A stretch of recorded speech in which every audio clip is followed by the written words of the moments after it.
Mayong hapon mga kaparintihan.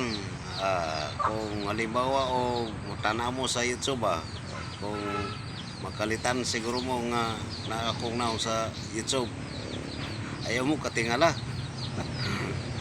Okay, kay diri ko nakalingkod sa kuan, naglingkod-lingkod ko diri sa kuan na mga manok na Pinoy ba. Naraga nga.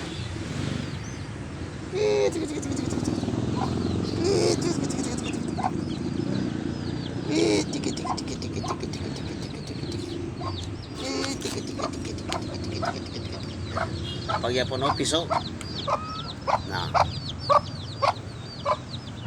mayog yun ning magbuhig-buhig manok kay ring kaso ang ulay kwarta makabaligya